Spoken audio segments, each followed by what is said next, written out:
Gênesis 41, 38 diz assim: assim Faraó disse aos seus servos: pode-se achar outro homem como este, em que está o Espírito de Deus? Faraó disse então a José: visto que Deus o fez saber de tudo isso, não há ninguém tão prudente e sábio como você. Você mesmo ficará encarregado da minha casa, e todo o meu povo lhe obedecerá, sem reservas. Somente na posição de rei serei maior do que você. E Faraó acrescentou a José: agora eu encarrego de toda a terra do Egito. Então o Faraó tirou o anel de selar que usava na mão e o pôs na mão de José. Vestiu com roupas de linho fino e colocou-lhe um colar de ouro no pescoço. Além disso, ele fez andar no seu segundo carro de honra e clamava à frente dele: dobrem os joelhos. Assim ele foi encarregado de toda a terra do Egito. Louvado seja Deus. Nós estamos estudando, nas últimas semanas, a história de José. Nós vimos que dos filhos de Jacó, ele era aquele ao qual Jacó tinha um carinho especial. A ele, Jacó fez uma túnica, e essa túnica representava o quê? Que Jacó seria o sucessor. Apesar de Rúben ser o primogênito, mas Rúben não era o filho da mulher a quem ele amava. Rúben não era um filho da qual a mulher ele tinha desejado, ele tinha planejado ter uma família. José era o primeiro filho desta mulher. Então a idealização de Jacó de formação de família para Jacó estava em Raquel e não em Lia. Mas este amor, este carinho que José tinha, que Jacó tinha por José, gerou ciúme nos seus irmãos, ao ponto de, num certo momento, enquanto eles estavam lá trabalhando, fora do arraial ali da família, José foi ao encontro desses irmãos, a pedido do seu pai Jacó, e os seus irmãos aproveitaram aquele momento e o venderam, para comerciantes que estavam indo em direção ao Egito. O texto bíblico começa a contar a história desse José e nos apresenta a idade dele, 17 anos.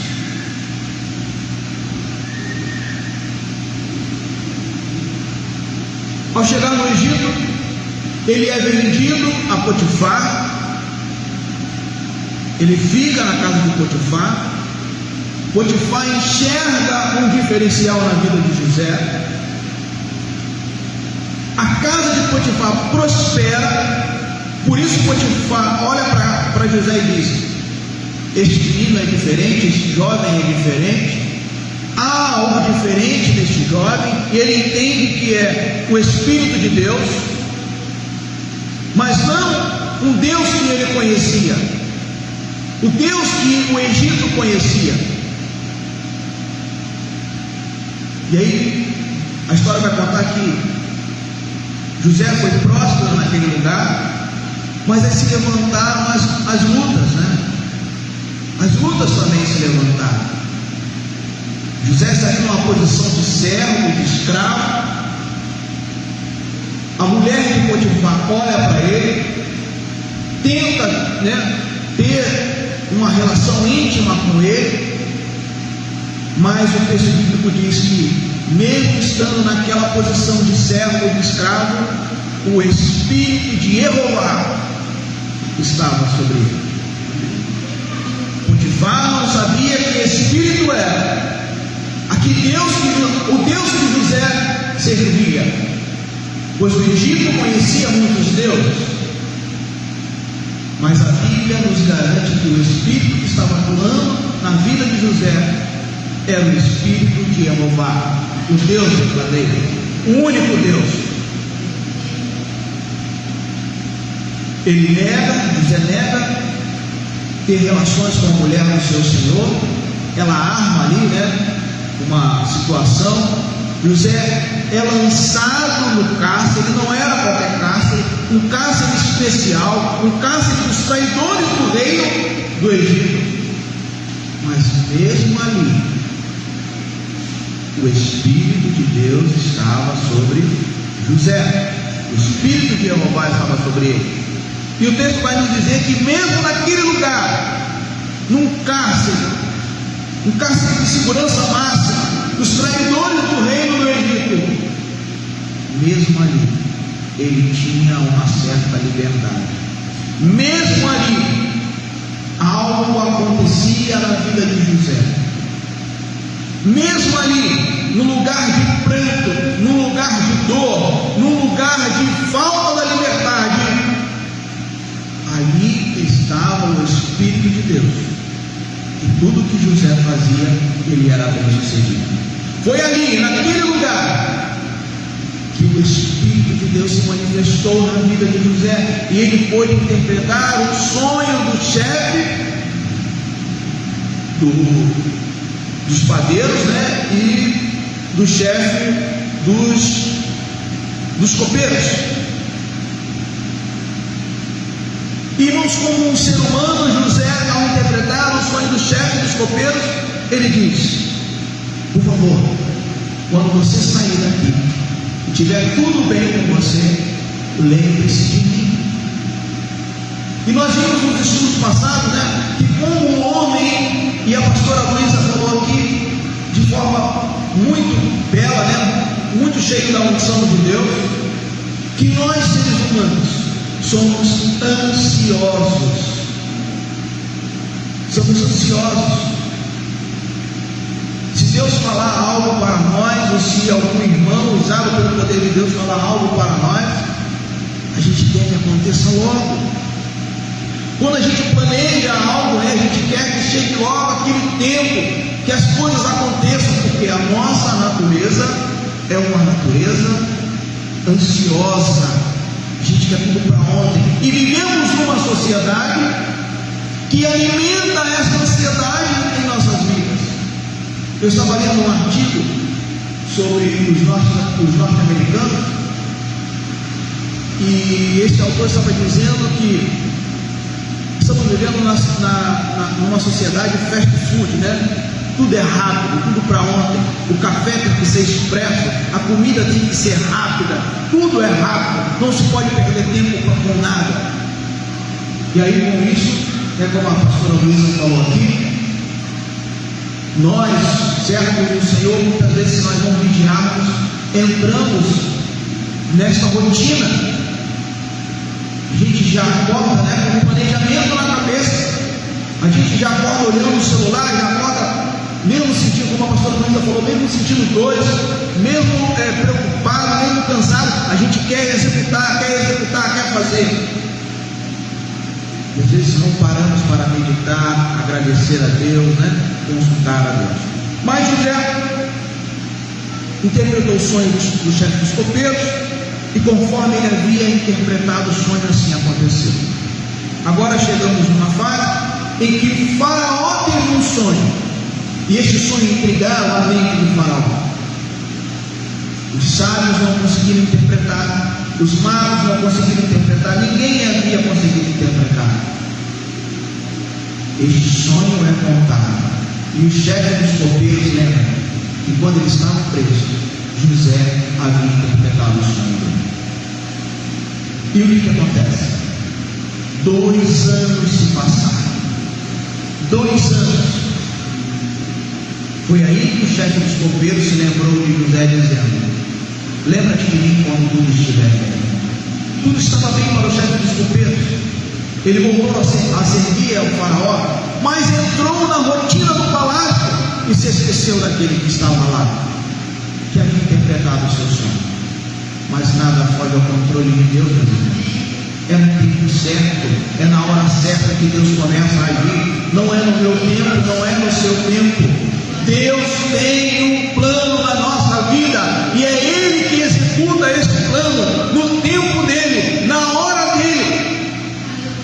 Ele não perde, o eterno, o Deus verdadeiro não perde o controle de nada. Aquilo que Ele planejou para mim e para você irá se cumprir no tempo certo, na hora certa. E eu posso dizer aqui que o plano de Deus não se limita apenas a mim de forma individual. Aquilo que Ele tem planejado para a minha vida engloba também a minha família. E aquilo que Deus tem planejado para você, as bênçãos que o Senhor tem já liberadas para a tua vida, ela não vai alcançar apenas você, mas vai alcançar a tua esposa, o teu esposo, os teus filhos, os teus netos, toda a tua parentela. Porque Deus ama os seus filhos. E aí, 2 anos se passam, o chefe dos copeiros se lembra de José, e aí tentando fazer uma média com o chefe, o faraó diz: olha, quando o Senhor me lançou lá, tinha um jovem hebreu lá que interpretou o sonho, conforme ele interpretou, assim aconteceu. Mande chamar José. E aquele homem, já um homem, passou boa parte da sua juventude ali na prisão, é preparado, dão um banho nele, aparam a barba dele, põem uma roupa limpa nele e colocam ele diante de Faraó. Meus irmãos, às vezes a gente não entende o agir de Deus na nossa vida. Hoje nós estávamos conversando com o motorista do Uber, e ele estava nos contando como ele veio para a presença de Deus. Meus irmãos, Deus não perde o controle de nada, de nada. Às vezes a gente não entende o caminho, e o segredo é continuar em silêncio, como está escrito em Lamentações, aguardando o agir de Deus e dando graças por todas as coisas. Agora, aquele jovem José que havia sido traído pelos seus irmãos, vendido a mercadores desconhecidos, lançado numa prisão, agora está diante do homem mais poderoso do Egito. Deus abre porta para os seus filhos, portas grandes, mas é no tempo dele, é na hora dele. E José interpretou o sonho. Primeiro José chega diante do faraó dizendo: eu não posso fazer nada, mas Deus dá sabedoria.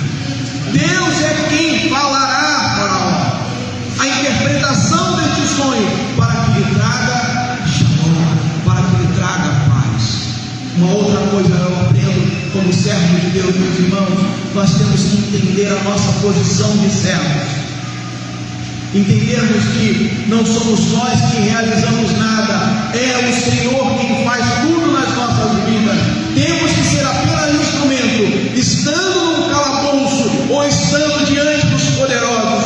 Deus age na minha vida e na tua vida. Somos instrumento, fomos chamados, fomos separados, fomos escolhidos. Talvez nós não entendemos o motivo pelo qual Deus nos separou, mas Ele sabe o motivo pelo qual Ele nos chamou, Ele nos separou, Ele tem um propósito, e a gente precisa despertar, meus irmãos, e entender a soberania de Deus na nossa vida. Precisamos entender que é Ele quem nos guia, é Ele quem nos conduz, e entendermos, meus irmãos, a nossa responsabilidade no reino de Deus. Às vezes nós nos diminuímos. Esses dias eu estava vendo uma publicação de um irmão, o irmão Felipe Guido, da congregação Restauradores da Torá. Ele estava dizendo: às vezes, irmãos,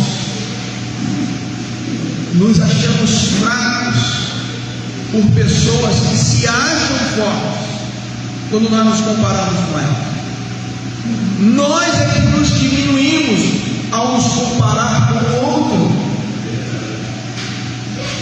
Quantas vezes, meu irmão, minha irmã, eu achava assim, não, eu não sou digno de estar ministrando a palavra de Deus, porque tem fulano de tal que prega muito bem, tem ciclano, tem a fulana. E aí o Senhor me fez muitas vezes enxergar atitudes e ações, e esses que eu achava que eram superiores, mas o Senhor me mostrou, são homens e mulheres falhas como você. Não é eles que fazem, é o poder de Deus através da vida deles.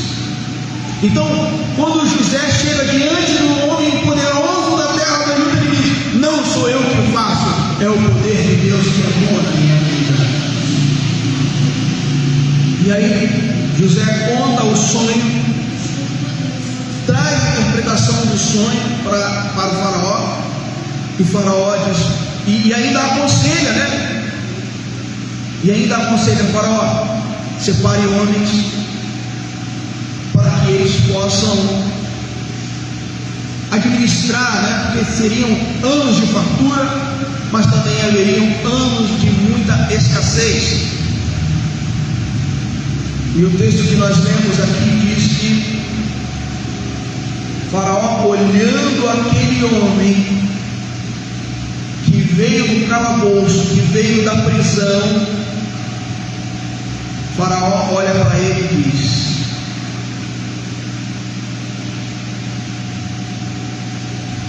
pode-se achar outro homem como este, em quem está o Espírito de Deus? O que eu aprendo com isso, meus irmãos, é que o mundo aí fora está olhando para nós.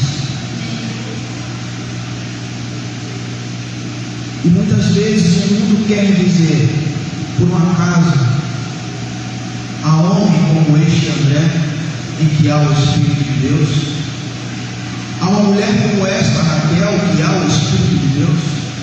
Há uma mulher como esta Eliane, que há o Espírito de Deus?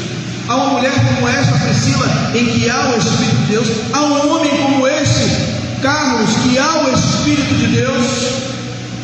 Mas por que o faraó viu aquilo? Porque José entendeu a sua posição diante de Deus. Humilhar diante de Deus. José se humilhou diante de Deus.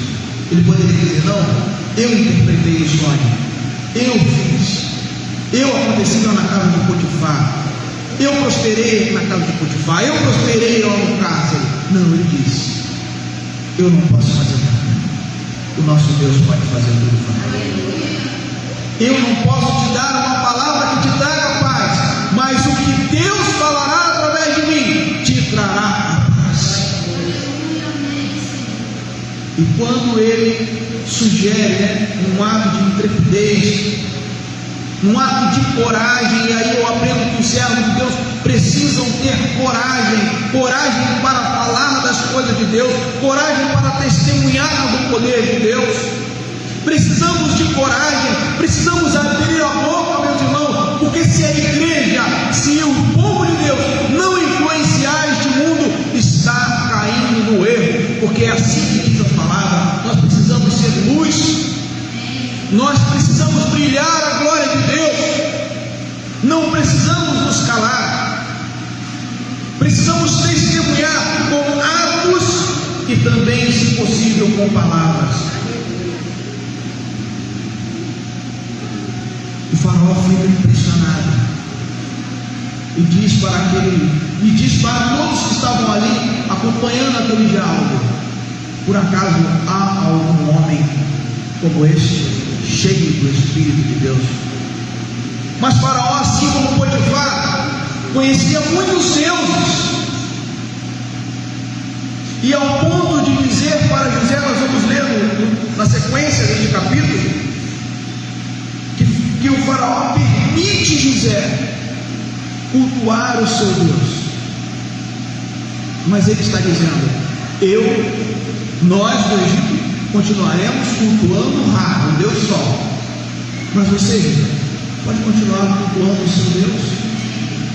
Mas, meus irmãos, o que eu aprendo com isso? Porque nós vamos ver também na sequência deste capítulo que Faraó dá roupas novas para José, coloca um anel no dedo de José, coloca cordões em José, coloca uma roupa nova em José, dá um nome egípcio para José, querendo o quê? Transformar José em um cidadão egípcio. Característica do egípcio é assim que o mundo faz conosco. Se nós não estivermos vigilantes, atentos, humilhados diante de Deus, se humilhando diante de Deus, essa é a melhor palavra, nós nos pareceremos mais com as coisas deste mundo e menos com o reino dos céus, menos representante do reino dos céus. Na casa, primeiro na cisterna, José não se esqueceu de Deus. Vendidos pelos seus irmãos aos comerciantes, José não se esqueceu de Deus. Na casa de Potifar, José não se esqueceu de Deus. No calabouço, José não se esqueceu de Deus. Diante de Faraó, José não se esqueceu de Deus. Agora, como um segundo no reino de Faraó, José continua na presença de Deus, vestido com roupa egípcia, caracterizado como egípcia, casado com uma egípcia, tendo filhos com uma egípcia. Ao nascer o primeiro filho, ele diz: Manassés, porque Deus me fez esquecer os problemas pelo qual eu passei na casa da minha família. Talvez José naquele momento, após anos distante da sua família, anos na terra do Egito, primeiro na casa de Potifar, depois no calabouço, agora diante de Faraó, talvez José, como humano, ele diz: os planos de Deus não vão acontecer na minha vida, vou me contentar com essa situação. Manassés, Deus me fez esquecer as coisas que eu passei na minha família. José deu o nome ao primogênito, o nome de Manassés, pois disse: Deus me fez esquecer toda a minha desgraça. Deus me fez esquecer toda a casa de meu pai. Talvez no momento, irmãos, que estamos atravessando situações difíceis, situações de dor, situações de desespero, muitas vezes a gente ora ao Senhor. Eu já fiz essa oração: Senhor, será que o Senhor se esqueceu de mim? Vou me conformar com esta situação. Talvez José não estava entendendo mais de Deus, mas o que o Senhor estava querendo ensinar para José era: calma, eu ainda estou no controle de tudo. Ainda não é tempo de entregar, ainda não é tempo de roer a corda, ainda não é tempo de voltar para trás. José, continua acreditando, continua na posição, porque Deus está no controle. Era anos de fartura. José está casado, nasce o primeiro filho, ele entende: não, eu acho que a minha situação é essa mesmo. Talvez José estava se lembrando dos sonhos em que ele viu, as estrelas se prostrando diante dele, o sol e a lua se prostrando diante dele. Talvez José tenha se lembrado dos momentos com a família, onde eles todos reunidos ali comendo, conversando, e ele contando o sonho: não, os feixes dos meus irmãos se prostraram diante de mim. Era apenas um sonho, Senhor, não vai acontecer. Quantos sonhos e projetos nós, como servos de Deus, temos, mas as coisas ainda não aconteceram. Às vezes é uma oportunidade de emprego, às vezes é uma porta melhor, às vezes é um casamento, às vezes é uma casa, às vezes é um carro, algo que nós planejamos na nossa vida, mas ainda não aconteceu. E a gente diz: Senhor, eu me conformo. Eu me conformo. A gente quer desistir. Às vezes a gente se esquece, meus irmãos, que o Espírito de Deus habita em nós. A gente às vezes se esquece. A gente acha, não, eu não posso, eu não consigo. Eu falo, irmão, mas essa mensagem é para mim. Quantas vezes na missão eu não tenho condições? Há pessoas mais preparadas do que eu, há pessoas mais estudadas do que eu. Não, eu não posso, eu sou limitado. Eu sou pequeno, literalmente, né, na presença do Senhor. Mas não sou eu que faço, é o Espírito de Deus que faz. Eu só preciso ter a coragem de abrir a minha boca. Eu só preciso ter a coragem de me colocar numa posição. Eu só preciso ter a coragem de continuar confiando que existe um Deus sobre a minha vida que pode todas as coisas. Eu realmente não posso, mas Deus pode. E aí nasce o segundo filho de José, Efraim. Deus me deu filhos na terra da minha aflição. No deserto, pastor Carlos, o povo morreu. No deserto, as roupas não se moíram, as sandálias não se gastaram. No deserto, o povo viu milagre. Também foi naquela prisão, também foi na casa de Potifar, também foi no palácio que José estava vendo o agir de Deus. Num certo momento ele diz, não vou conseguir. Mas depois ele olha ao lado e diz, não, eu poderia estar morto amanhã. Eu poderia estar numa situação pior. Mas olha onde eu estou. Da cisterna eu fui para a casa de Potifar. Da casa de Potifar eu fui para um calabouço. Do calabouço, depois de 2 anos de espera, eu estou diante de Faraó, agora casado e pai de 2 filhos. Deus me fez frutificar. E só depois dessa constatação é que nós vamos ver, pastor Carlos, que a terra do Egito passou por uma grande mudança. E o momento de bonança, né? O momento de muita comida, agora se transforma num momento de escassez. E aí talvez, né? Se eu estivesse na posição de José, talvez eu me lembraria do sonho de Faraó. Mas às vezes a gente está tão focado no problema, tão focado nas dificuldades, tão focado naquilo que nos traz o desespero, e a Bíblia diz para a gente focar no quê? Naquilo que nos dá esperança. A gente está olhando para os problemas, e aí a gente se esquece que é Deus que está no controle das coisas, e muitas vezes a gente reclama. Mas Senhor, eu estava orando, eu estou na tua presença, será que eu não vou ter um momento de alegria? Será que eu não vou ter um momento de vitória? Mas é o Senhor que está conduzindo as nossas vidas. E aí José percebe que o momento de escassez chegou. O povo do Egito começa a sentir fome.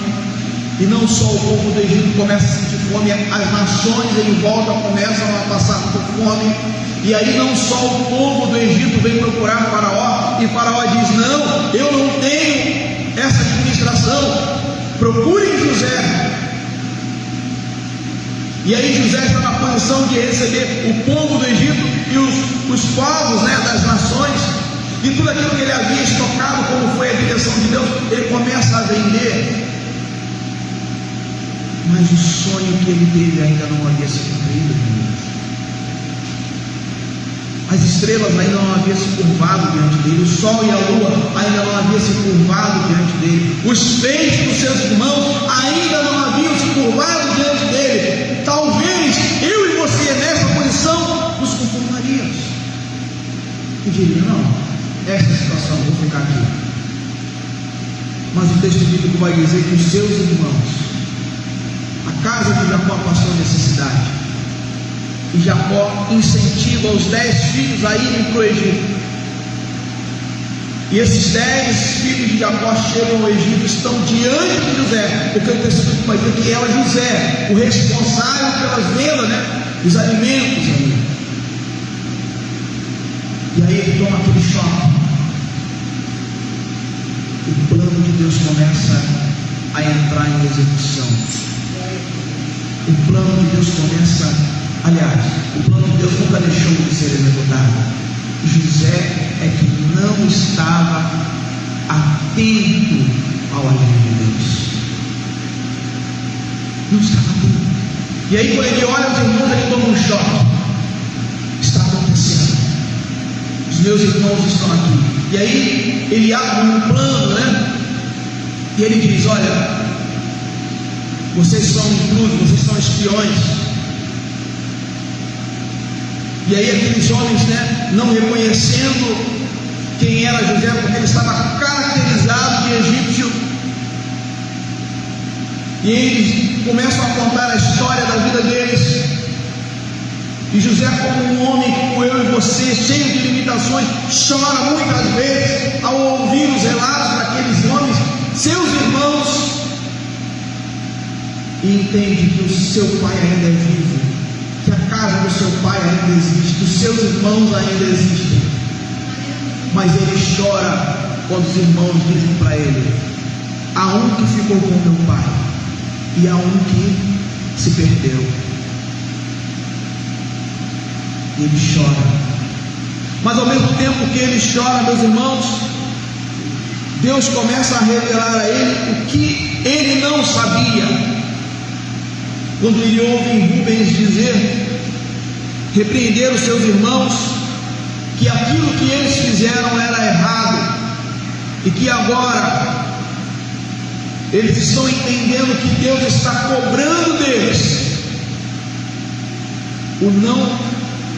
a maldade que eles fizeram com José, Porque o texto bíblico vai dizer, no versículo 21 do capítulo 42, disseram um ao outro, sem dúvida, estamos sendo punidos por causa do que fizemos ao nosso irmão, porque vimos a sua aflição, quando ele implorou que tivéssemos compaixão, mas não escutamos, e por isso que nos sobreveio esta aflição. Os irmãos não se compadeceram de José.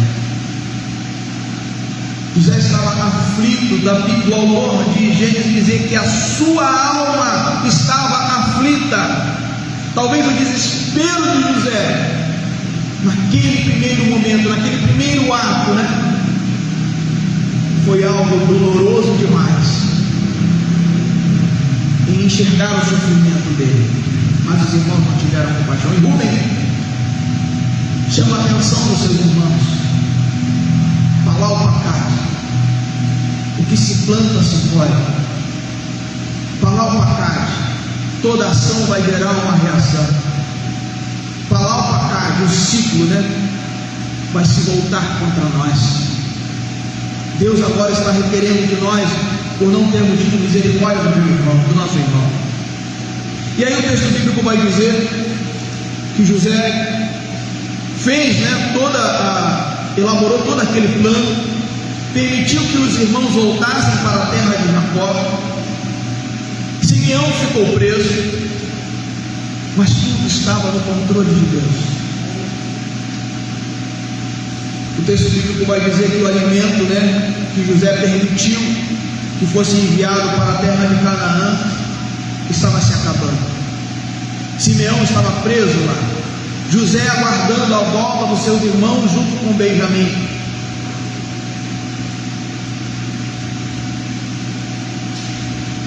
Dez irmãos voltando para a terra de Jacó, cada irmão com um animal de carga, cada animal de carga com uma saca de grãos, para alimentação. Eu imagino, irmãos, que foram meses de suprimento para Jacó, talvez até anos. Simeão preso, José esperando a volta dos seus irmãos, Porque José entendeu: o Deus que eu sirvo não perde o controle de nada. Traga Benjamim para que se cumpra o sonho, porque no sonho ele via 11 estrelas se prostrando diante dele. No sonho ele via 11 feixes de trigo se prostrando diante do feixe dele. Diante dele apenas haviam 10 irmãos. E Benjamim volta. Simeão é liberado, porque Jacó permite que os seus filhos retornem com Benjamim para a terra do Egito, porque a comida havia acabado. Então eles chegam diante de Faraó, diante de José. José pede então que sentem-se todos diante dele para terem uma refeição juntos, os irmãos. Simeão é liberado da prisão, todos agora estão diante dele. E o texto bíblico vai dizer que o sonho de José, o sonho que o Senhor deu a ele como uma revelação, começa a se cumprir. Diante de José, talvez o Espírito que agia na vida dele falou na mente dele como fala na minha e na sua. Está se cumprindo hoje o sonho que havia lhe dado quando você tinha 17 anos. Agora José está com 30 anos. Foram 13 anos de espera. Foram 13 anos esperando o cumprimento da promessa. Foram 13 anos para estar diante dos seus irmãos novamente. Há um tempo para todas as coisas. Há um tempo para plantar, há um tempo para colher, há um tempo para se alegrar, mas há também um tempo para chorar. Há um tempo para criar, e há um tempo também para destruir aquilo que se criou. Para tudo há um tempo debaixo do sol. Debaixo do sol. O tempo é para mim e para você, mas não para Deus. A Bíblia vai dizer que um dia para nós, um dia para Deus é como 1000 anos, e 1000 anos é como um dia. Ele é soberano até mesmo no tempo. Só precisamos continuar esperando no Senhor. E meus irmãos, para que a gente possa concluir essa mensagem, eu separei aqui alguns textos bíblicos que eu gostaria de dividir com você, bem rapidamente. O primeiro se encontra lá em 1 Coríntios, no capítulo 2. Perdão, antes de 1 Coríntios, eu gostaria de ler Isaías, capítulo 6, versículo 11. Isaías, capítulo 11, versículo 6. Isaías, capítulo 11, versículo 6.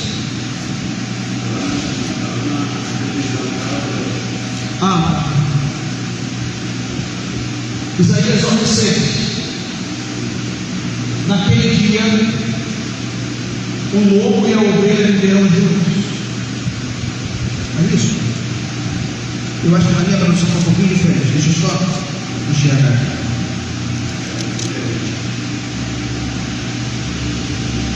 Perdão, meus irmãos, eu não quero até errar. Isaías 11, versículo 2. Isaías 11, versículo 2. É esse o texto aqui. O Espírito do Senhor estará nele, o Espírito de sabedoria e entendimento, o Espírito de conselho e de poder, o Espírito de conhecimento e temor do Senhor. Por favor. Ele terá prazer em obedecer ao Senhor. Ele não julgará pela aparência, nem com base no que ouviu. Por favor.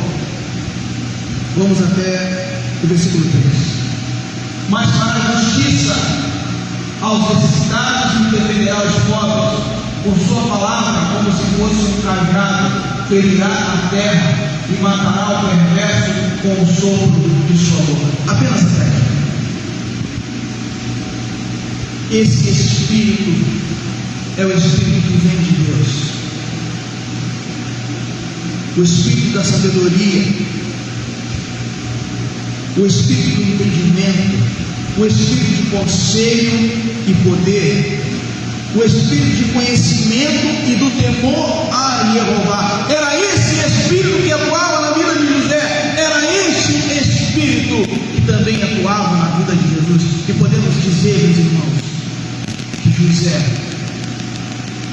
é uma forma, é um tipo, é um personagem que aponta para Jesus. Sobre a vida de José, no calabouço, na casa de Potifar, na cisterna, na casa de Jacó, agora no palácio de Faraó, estava o Espírito de Deus, e pelo Espírito de Deus atuar na vida dele, ele entende que não poderia pecar contra Potifar, contra o seu Senhor, ele não podia pecar contra o seu próximo. É porque o Espírito de Deus estava na vida dele que ele olha para os prisioneiros e trata os prisioneiros com respeito, trata os prisioneiros com carinho, trata os prisioneiros com atenção, ao ponto de enxergar que os prisioneiros estavam tristes, diferente da sua realidade, diferente do seu habitual.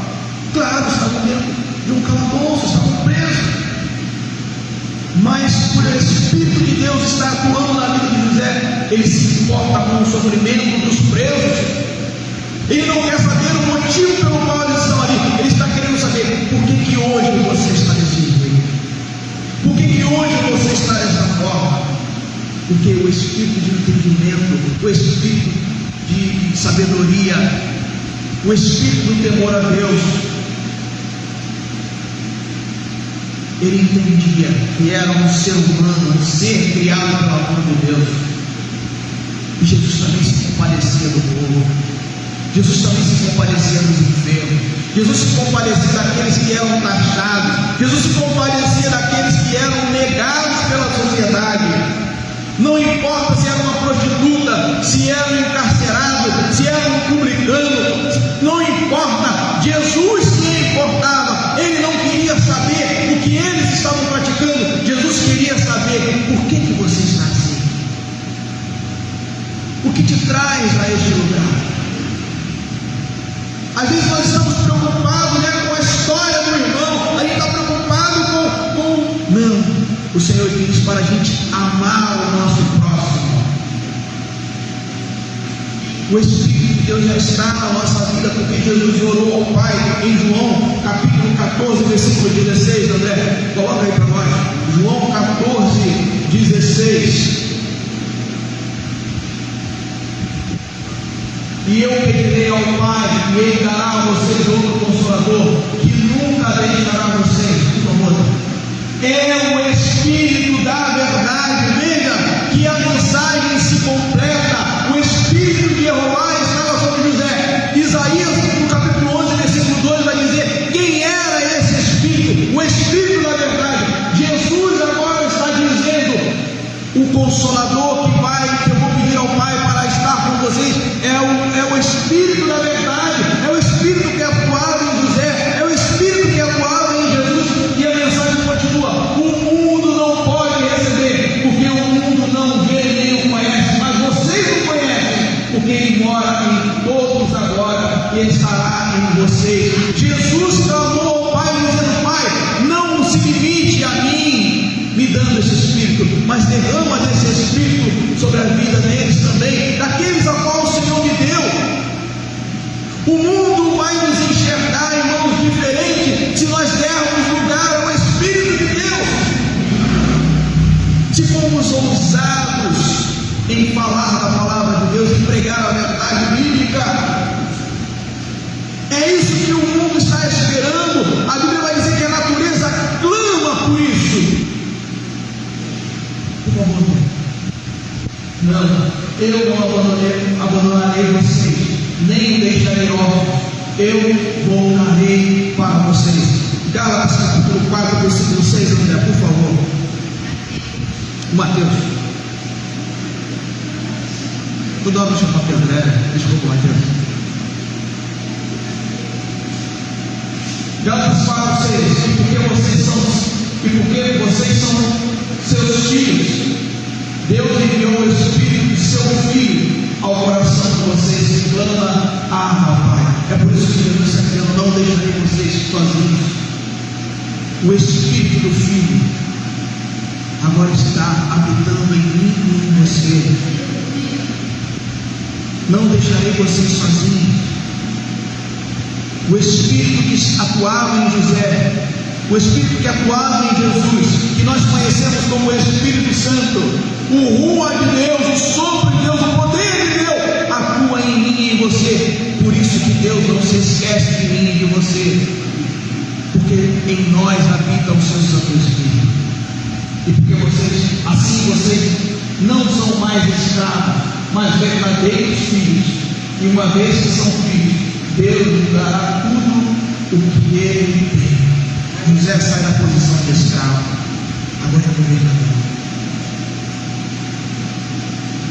Nós não somos mais escravos, somos filhos. Por isso que eu comecei essa live dizendo: meus irmãos, a gente precisa entender a nossa posição no reino. A gente não é qualquer um.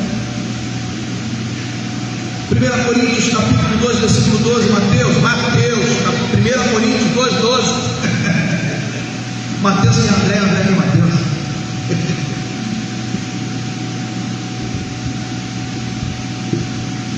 Irmã Maria, Shabbat Shalom, minha irmã. É um prazer tê-la aqui conosco, viu? Nós, porém, não recebemos o Espírito do mundo. Faraó tentou, irmãos. Faraó tentou. Faraó representa esse sistema mundano. Tentou mudar as características de José, a identidade de José, a aparência de José. Mas o Espírito de Deus estava em José.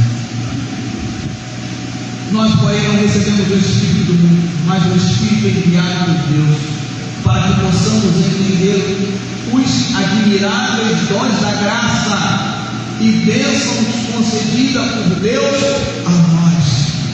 Deus planejou algo para mim e para a tua vida. Irmã Vera, seja bem-vinda, minha irmã. Shabbat Shalom. Aquilo que Deus planejou para mim e para a tua vida, o Senhor não se esquece, porque o Espírito do Filho está em nós e clama: Abba, Pai.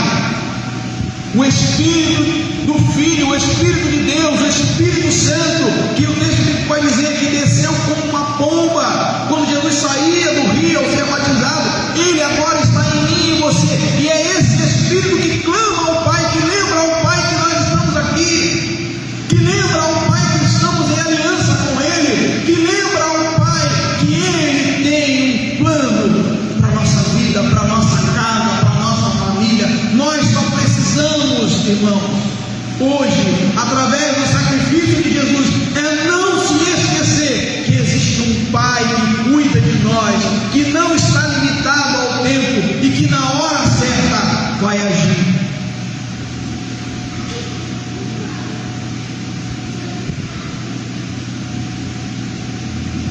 Zacarias capítulo 8. Zacarias capítulo 8, versículo 20. Versículo 20, nós vamos ler até o 23. Assim diz o Senhor dos Exércitos: gente de todo o mundo fará viagens a Jerusalém, e ficará cheia de pessoas de muitas outras cidades, que virão assistir às festas. Amigos que moram longe se encontrarão e combinarão: vamos a Jerusalém, pedir ao Senhor que nos abençoe e seja bom para nós. Venha, eu já estou indo, vamos agora. Sim, muita gente, até as nações poderosas, virão a Jerusalém para pedir ajuda e a bênção do Senhor dos Exércitos. Assim diz o Senhor dos Exércitos: naquele dia, 10 homens de países diferentes se agarrarão às barras das vestes de um judeu e dirão: por favor, nós queremos ir com você, porque ouvi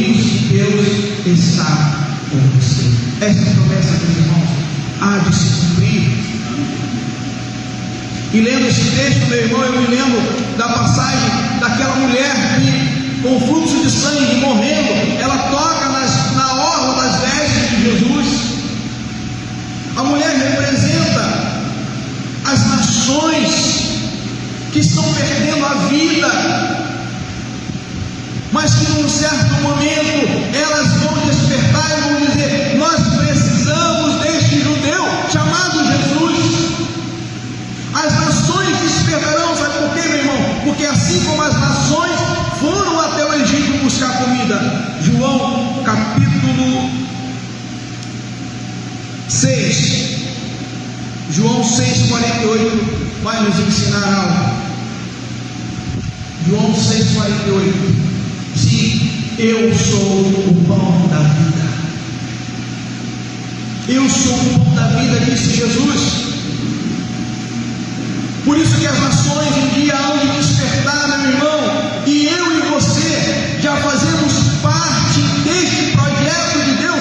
Por isso que hoje, agora, precisamos despertar como servos do Senhor e não se conformar com este mundo. Não dizer: Manassés, eu me conformarei, não vou fazer, não vou atuar, não vou pregar, vou desistir porque estou passando por uma situação difícil. Mas Efraim, o Senhor nos faz frutificar mesmo no sistema corrompido, mesmo que o povo não aceite a verdade de Deus. Muito obrigado, muito obrigado. Mesmo que o povo não aceite as verdades de Deus, mesmo que o povo hoje não queira ouvir, haverá um momento, meu irmão, em que o povo há de despertar para as promessas de Deus, e eles vão reconhecer que Jesus é o pão da vida. E eu fiz uma anotação aqui, irmãos: Jesus, o pão da vida, imprescindível para todo aquele que deseja a vida eterna. Imprescindível significa que não pode ser dispensado nem renunciado, que é extremamente necessário, essencial. Jesus é essencial para a vida do homem, Jesus é essencial para as nações, mas hoje o povo está se fartando das coisas que o mundo pode oferecer e não estão enxergando Jesus. Mas eu e você fazemos parte do projeto de Deus. A gente tem que continuar firme, confiando em Deus. E para a gente finalizar, meu irmão, eu peço a você que abra lá em Eclesiastes, capítulo 12, versículo 14.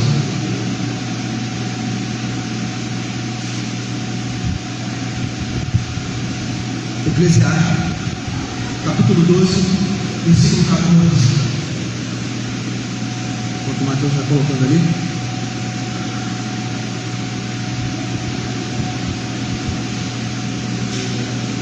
Eclesiastes, capítulo 12, versículo 14.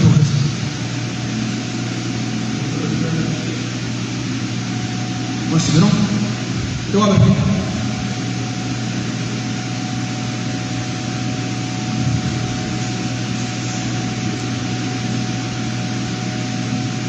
Eclesiastes capítulo 12, versículo 14. Só um momentinho, irmãos. Para você que está na live aí, muito obrigado. Pois o verdadeiro Deus julgará todas as nações. Capítulo 12, versículo 14. 12, 14.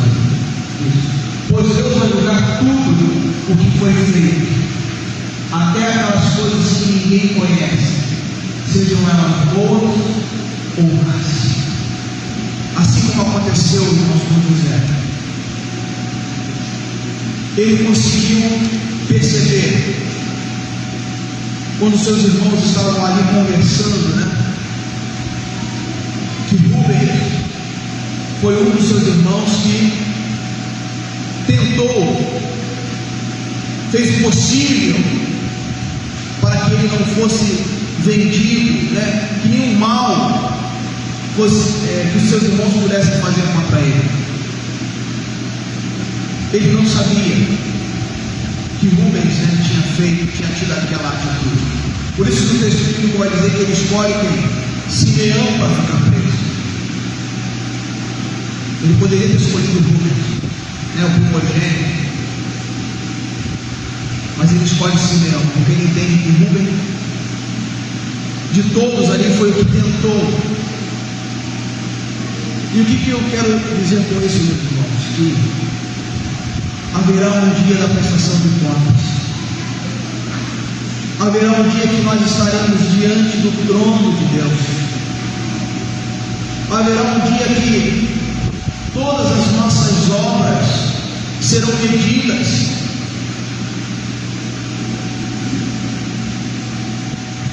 Aquilo que falamos em secreto, aquilo que fazemos em secreto,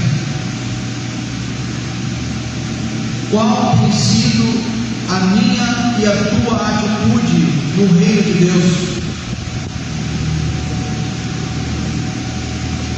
Meus irmãos, haverá batalhas, haverá situações difíceis, haverá momentos de dor e de tristeza, mas eu quero dizer para você que tudo isso que estamos passando agora não se compara àquilo que Deus tem planejado para mim e para você. O que precisamos entender é que somos filhos de Deus e não escravos.